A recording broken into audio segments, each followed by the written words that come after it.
Dans cette séquence, nous allons découvrir comment définir des fonctions en Python.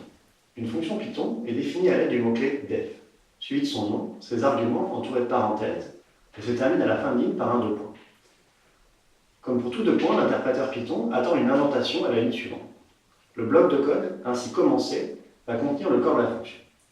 Prenons un premier exemple avec une fonction appelée fonction 0. Cette fonction ne prend aucun paramètre et affiche le mot-clé test lors de l'appel. Notez les parenthèses, bien que la fonction 0 ne prenne pas de paramètres. Voici un deuxième exemple avec une fonction dénommée fonction 1. Cette fonction prend un paramètre s et affiche une chaîne de caractères précisant la valeur de s ainsi que sa longueur. La fonction contient également un bloc de texte entouré de 3 guillemets. Ces 3 guillemets permettent d'écrire des commentaires sur plusieurs lignes. Dans ce cas précis, cette syntaxe permet d'écrire une documentation pour la fonction. En effet, par le simple fait d'écrire ces commentaires à l'entrée de la fonction, nous avons rédigé une documentation qui peut être obtenue par la fonction L. Cette possibilité d'inclure la documentation du code au même endroit que l'implémentation est une force pour le langage car cela facilite la documentation du code et son maintien à jour. Vous remarquerez, dans la fonction précédente, le type de l'argument S n'a pas été précisé. C'est un nouvel exemple de typage dynamique du langage Python.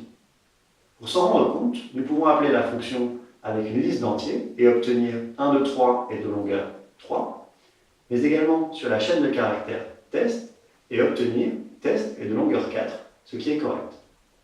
Dans ce dernier exemple, nous demandons à la fonction print d'afficher la valeur retournée par la fonction 1 et nous obtenons la valeur none du précédemment. En d'autres termes, la fonction ne renvoie rien. En effet, afin de préciser les valeurs de retour, nous allons utiliser le mot-clé return. Définissons une fonction qui s'appelle square, qui prend en paramètre une variable x et qui retourne la valeur de x au carré.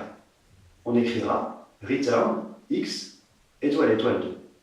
Dans ce cas, afficher la valeur retournée par la fonction square appliquée à l'entier 4 donne bien 16. En Python, une fonction peut retourner plusieurs variables. Pour ce faire, il faut que les valeurs retournées soient séparées par des virgules. Prenons l'exemple d'une fonction nommée powers qui retourne x à la puissance 2, 3 et 4. Et nommons out la valeur retournée par la fonction lors de son appel avec le paramètre 3. Nous obtenons que la variable out est de type tuple, qui est bien de longueur 3. Comme pour un tuple quelconque, on peut accéder à n'importe quel de ces éléments. Ici, le deuxième élément de out, obtenu avec l'accès à l'élément d'indice 1, est bien égal à 3 à la puissance 3, c'est-à-dire 27. Il est possible de dépiler les éléments de out par assignation, comme dans l'exemple x2,x3,xCount égale powers de 3, et d'afficher qu'une partie des valeurs retournées ici, c'est-à-dire x2 et x3. Les fonctions en Python peuvent prendre des paramètres par défaut. Ces valeurs par défaut sont explicites dans la signature des fonctions. Prenons l'exemple d'une fonction ici appelée maFonction. Celle-ci prend en paramètre x, p qui prend pour valeur par défaut 2, et debug qui prend pour valeur par défaut le booléen false. En ayant recours à ces valeurs par défaut, pour p et debug, la fonction peut être appelée avec un seul paramètre x.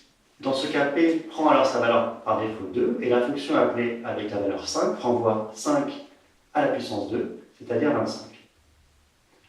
Dans le cas d'un appel maFonction avec deux paramètres, par exemple 5 et 3, x prend la valeur 5 et p la valeur 3. maFonction 5,3 renvoie donc 5 à la puissance 3, c'est-à-dire 125, ce qui est correct. Si l'on souhaite conserver la valeur par défaut de p et modifier le paramètre debug, qui vient après p dans la liste des paramètres, cela est possible. Il faut alors expliciter le nom des variables, comme dans l'exemple maFonction 5,debug égale true. Le paramètre debug étant mis à true, la chaîne de caractères évalue maFonction avec x égale 5 et l'exposant p égale 2 est bien affichée. Si l'on souhaite ne pas se préoccuper de l'ordre des paramètres et écrire un code le plus explicite possible, il est possible de nommer chaque paramètre comme dans le dernier exemple. Ici, p est le premier paramètre précisé, et ce avant x, bien que x soit la première variable de la signature de la fonction et que x ne possède pas de valeur par défaut. La variable x étant nécessaire, elle est ici précisée à la fin avec pour valeur x égale 7.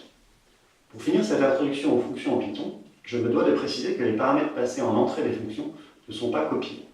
On parlera de passage par référence. Un des gros bénéfices de cette pratique est que les allocations de mémoire peuvent être mieux contrôlées. Cela peut toutefois avoir des effets de bord indésirables, comme dans notre premier exemple, où la variable L, passée en entrée de la fonction, et modifier à l'intérieur de celle-ci. Ainsi, la fonction 1, appelée sur la liste A, bien que ne retournant rien, va modifier A, qui va passer de la valeur 1,2 à la valeur 1,2, 1,2. L'implémentation ci-dessous fournit une solution au problème en effectuant une copie explicite à l'intérieur de la fonction. Dans ce cas-là, A garde sa valeur 1,2. Cette caractéristique du langage permet de mieux contrôler les allocations de mémoire, mais peut aussi entraîner quelques surprises dans les premiers temps. Ce comportement deviendra toutefois très vite une évidence.